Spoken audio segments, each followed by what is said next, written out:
Hello everyone, I'm Sebastian Y and this is Foundations of Economics. In this video we're going to talk about total surplus and the efficiency of the market.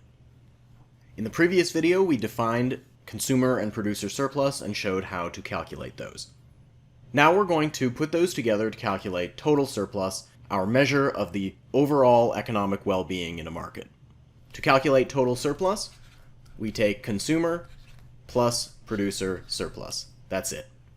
If we think about the total surplus for an individual transaction and plug in our definitions of consumer and producer surplus, what we get is total surplus is willingness to pay minus price plus price minus cost.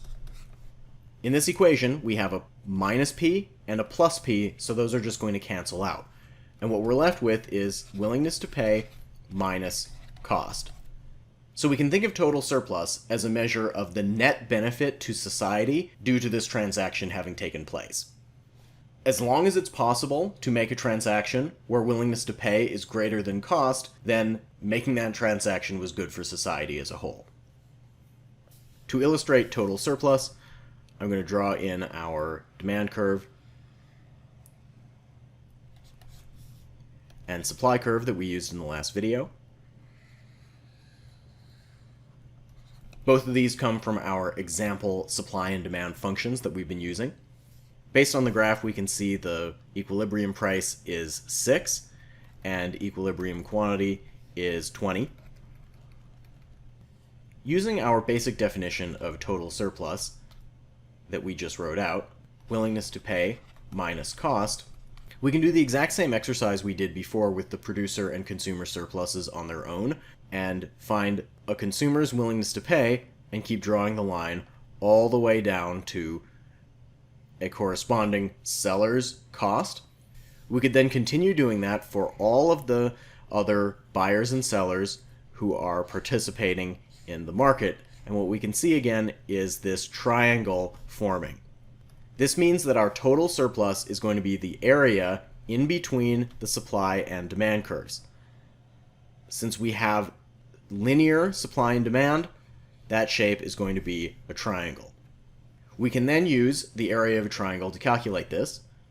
Again, this is area equals base times height divided by 2. We can think about this triangle as being on its side, so our base is this distance and our height is this distance. So what we get is a base of 10 minus 2, which is 8, times the total quantity, which is our height of 20, and divide that by 2. We end up with 8 times 20 on the top, which is 160, divided by 2, which is 80. Let's keep that number in mind. Remember that we can also calculate total surplus as consumer surplus plus producer surplus. This means we can calculate the consumer surplus first, and then calculate the producer surplus, and add those up to get the total. At a price of 6, our consumer surplus is going to be this blue triangle right here, and our producer surplus is going to be this red triangle right here. We can then calculate those individually. Let's do the consumer surplus. Base of 20, height of 10 minus 6 divided by 2. That will come out to 20 times 40 on the top, so 80 over 2, which is 40. For the producer surplus, we have again a base of 20, a height this time of 6 minus 2 over 2. 6 minus 2 is 4, so 20 times 4 is 80, divided by 2, this is also going to be 40. So we can calculate the total surplus by adding 40 and 40, which is 80. That's going to match up perfectly with when we just calculated the total surplus triangle using the area of a triangle. I do want to point out here that the producer and consumer surplus both being equal is a coincidence of this problem and definitely does not need to be the case. Now that we've covered how to calculate overall economic well-being in a market, the question arises as to whether or not this allocation in the market is desirable. In order to do that, we need to first think about what we mean by desirable. There are two dimensions to this that we can consider. The first one is efficiency. Efficiency is the property of maximizing total surplus. In order to maximize total surplus, we need our market to take advantage of all of the possible gains from trade. As long as willingness to pay exceeds cost, we need to make all of those possible transactions. This also requires the goods that are being produced to be produced by the lowest cost sellers, and also for them to be consumed by the buyers who value them most as measured by their willingness to pay. The overall idea of efficiency is to make the economic pie as big as possible. The other consideration is equality. Equality is the property of distributing economic welfare uniformly among the members of society. Efficiency on its own does not consider this at all. You can think of equality as dividing that economic pie equally among all members of society. If equality is a goal, then often efficiency must be sacrificed. This is another one of those many trade-offs that we see in economics. It's not our job in this course to get into which one of those is what we should be doing, and in reality, most people and most policymakers in the government place some value on both. For the rest of this video, we are going to focus on efficiency. With this in mind, let's think about the efficiency of the market equilibrium. In order to do this, we are going to take the perspective of a hypothetical benevolent social planner. The social planner is a useful device economists use to think about the optimal allocation of resources. Our social planner is considered to be all-powerful, all-knowing, and with the best of intentions. The social planner's goal is to allocate resources in a way to maximize total surplus. So we're going to think about how they would do that and how that's going to compare to the outcome in the free market. Let's return to our example market. I'm just going to quickly redraw the supply and demand curves. There are two main requirements for the market to be efficient. First of all, we need the, so to speak, correct buyers and sellers to be the ones who are actually buying and selling. On the seller side, this requires the lowest cost producers to be the ones who are actually doing the selling. The free market accomplishes this using the price as a rationing mechanism. Thinking about our equilibrium in this market, the price is going to be 6. So if I draw a line across the graph at 6, we can examine which of the sellers are doing the selling. Remember that a seller will only choose to sell if their cost is below the price. Remember also that our supply curve shows us the cost of the marginal seller in a market.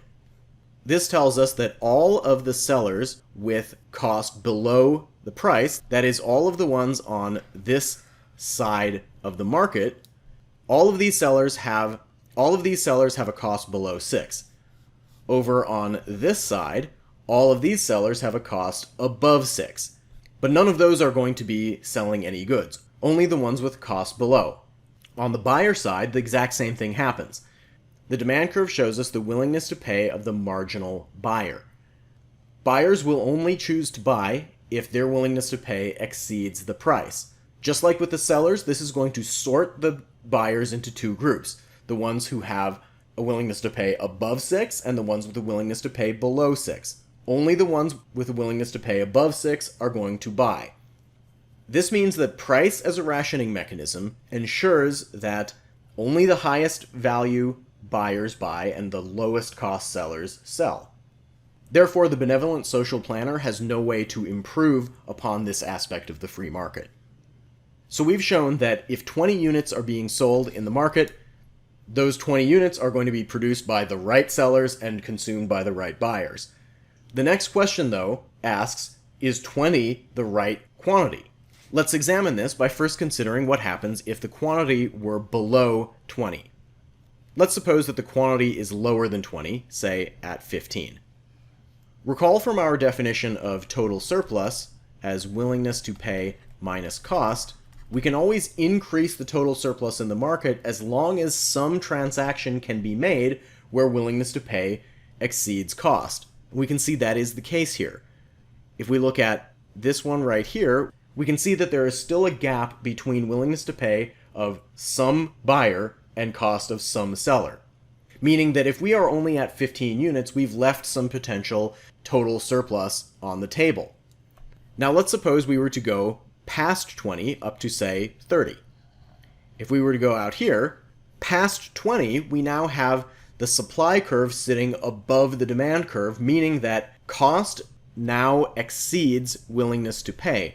And by making these transactions past 20, we're actually lowering the total surplus because willingness to pay minus cost is a negative number.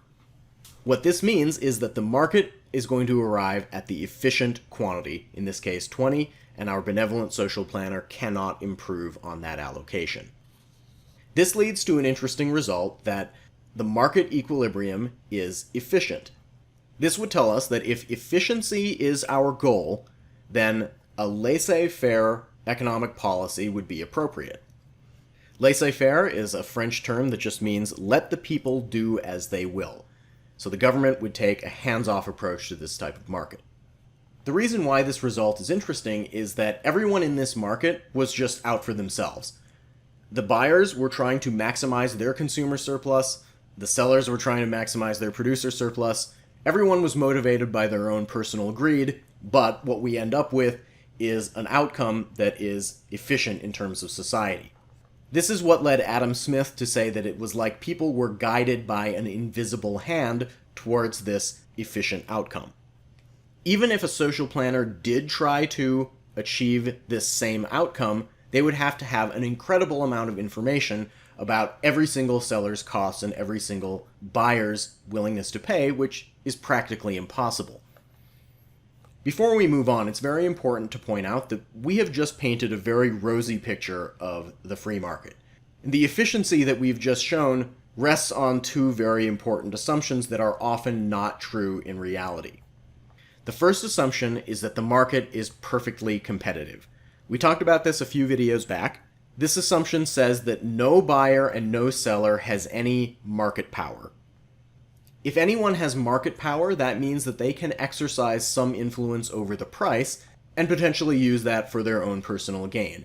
Generally, this is going to have a negative impact on efficiency.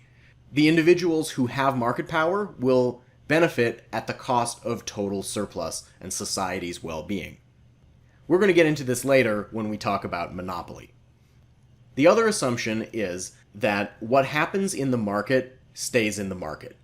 That is, that the transactions that are going on in this market only impact the people who chose to be in the market and has no effect on any bystanders. The effect of a market on a bystander is called an externality. If people who did not choose to participate in the market are also being affected, then total surplus becomes an inadequate way to measure overall economic well-being due to a market, because we need to be considering those other people. We'll talk about externalities at length later on. A violation of either of these assumptions, if there is market power or externalities, that is what we call a market failure. A market failure means the free market is unable to allocate resources efficiently. If that is the case, a force from outside the market will be required to correct that inefficiency. This role typically falls to government regulatory agencies. We are going to be talking about the role of those moving forward. Lastly, I want to remind you that we have been only talking about efficiency here, not about equality. If equality is something we care about, an efficient market on its own is not necessarily a desirable outcome. For example, in an efficient market, all of the buyers who are able to purchase the good are those who are willing to pay the most for it. The people who are not willing to pay the market price simply do not get the good. It could very well be that their willingness to pay is low because they have very low income. In this case, the government may desire to step in even if the market was efficient. We've now learned how to calculate economic welfare using the consumer and producer surplus, and use those concepts to discuss the efficiency of the market. If you have any questions, feel free to let me know. Thanks for watching.